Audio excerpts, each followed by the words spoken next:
સુરત શહેરમાં અસરગ્રસ્ત વિસ્તારોમાં કાલે બપોરથી આજે વહેલી સવાર સુધી આખા શહેરમાં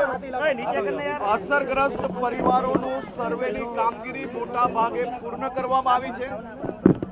અને જે પરિવાર સંપૂર્ણ રીતે અસરગ્રસ્ત હતા જેમના ઘરમાં પાણી ભરાયા હોય તેવા પરિવારોને 6800 રૂપિયાની વૈકલ્પિક સહાય કાલથી જ શરૂ કરી લેવામાં આવી હતી। આજે તો સુરત શહેરમાં 250 થી વધારે ટીમો આ કામગીરી કરી રહી છે। આજે વહેલી સવારે collector Shri, municipal commissioner Shri અને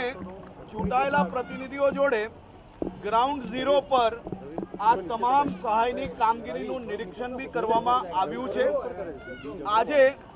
મોડી રાત સુધી મોટાભાગના વિસ્તારોમાં અને કાલે સાંજ સુધી સંપૂર્ણ સુરતમાં જે કોઈ ઘરોમાં પાણી આવ્યું હોય તે ઘરોમાં પરિવાર દીઠ 6800 રૂપિયા અને જે કાચા મકાનો હોય કે વસ્તી હોય અને જ્યાં પહેલા માલે પાણી ના પહોંચ્યું હોય પણ એ લોકો કામે ના જઈ શક્યા હોય એવા પરિવારને ઘર દીઠ 1800 રૂપિયા સહાય ચાલુ કરી લેવામાં આવી છે। હું હમણાં આઝાદનગર ભટાર વિસ્તારમાં છું જ્યાં 1900 થી વધારે પરિવારના સર્વે થઈ ગયા છે અને આ બધી જ સહાય આપવાની કામગીરી ચાલુ કરી લેવામાં આવી છે અને સાથે સાથે સ્વાસ્થ્યની બી ઘરે ઘરે જઈને તપાસ કરવામાં આવી રહી છે।